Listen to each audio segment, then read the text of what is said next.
জীবনের কোনো এক বাঁকে এসে আমরাও এই মানুষটার মতোই হয়ে যাই। দাঁড়িয়ে দাঁড়িয়ে দেখি নিজের পতন, অনুভব করি ভেতরটা ধ্বংস হয়ে যাচ্ছে।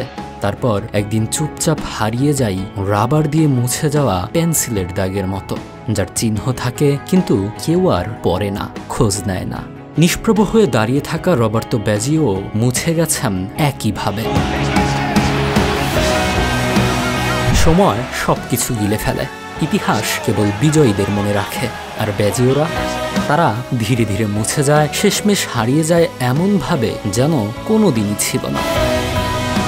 1994 বিশ্বকাপের ফাইনাল, রোজবল স্টেডিয়ামে ব্রাজিলের মুখোমুখি ব্যাজিওর ইতালি। 90 মিনিটের খেলা শেষ, অতিরিক্ত 30 মিনিটও শেষ, কিন্তু কোনো গোলের দেখা নেই। অতঃপর ম্যাচ গড়ালো ফুটবলের সবচেয়ে নিষ্ঠুর পরিণতি, পেনাল্টি শুটআউটের দিকে। শেষ শট নিতে এলেন এক মানুষ যিনি পুরো বিশ্বকাপে ইতালি দলটাকে কাঁধে বয়ে এনেছিলেন। আধা ভাঙা হাঁটু, ক্লান্ত শরীর, কিন্তু লড়াই করার মানসিকতা এক বিন্দুও কমেনি। সেই মানুষটার নাম রবার্তো ব্যাজিও। ইতালি তখন পিছিয়ে 3-2 ব্যবধানে। ইতালির ভাগ্য তখন ব্যাজিওর পায়ের ওপর নির্ভরশীল।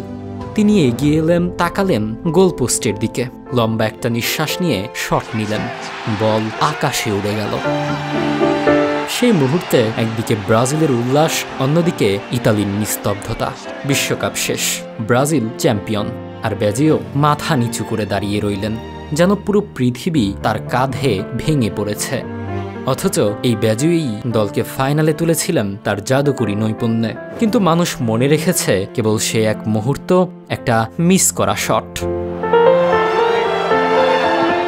তারপর ধীরে ধীরে যেন মিলিয়ে যাওয়া চোট, উপেক্ষা, বিস্মৃতির আড়াল। কিন্তু সত্য কি শুধুই এই ব্যর্থতা? ব্যাজিও ফুটবল মাঠে ছিলেন একজন শিল্পী। তার বল কন্ট্রোল, ড্রিবলিং, চোখ ধাঁধানো গোল সবই ছিল স্বপ্নের মতো। 1993 সালে জিতেছিলেন ব্যালন ডি'অর, সিরিয়াতে ছিলেন কিংবদন্তি, কিন্তু ভাগ্য তার প্রতি সদয় ছিল না। চোট, কোচদের অবহেলা, আর শেষ পর্যন্ত 1994-এর সেই মিস করা পেনাল্টি, সব মিলিয়ে তার ক্যারিয়ার যেন এক অসম্পূর্ণ গল্প। 2004 সালে ফুটবলকে বিদায় জানালেন, কিন্তু তার জন্য কোনো জাঁকজমকপূর্ণ বিদায় ছিল না। রবার্তো ব্যাজিওকে নীরব নায়ক বললেও ভুল হবে না, যিনি ফুটবলকে অনেক কিছু দিয়েছেন, কিন্তু পেয়েছেন শুধু ভুলে যাওয়ার যন্ত্রণা।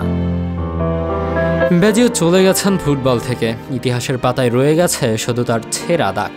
যেমন অনেকেই জীবনের কোনো এক মোড়ে এসে নিভে যান, হারিয়ে যান নিঃশব্দে, কিন্তু যাদের হৃদয়ে ফুটবলের জন্য ভালোবাসা আছে তারা জানে ব্যাজিও হারিয়ে যাননি, তিনি রয়ে গেছেন অসম্পূর্ণ এক কিংবদন্তির মতো। ব্যাজিও সেই নায়ক যিনি হেরে গিয়েও হৃদয়ে থেকে গেছেন, শিখিয়ে গেছেন ফুটবল শুধু ট্রফির নয়, বীরদের, ট্র্যাজেডির, ভালোবাসার খেলা।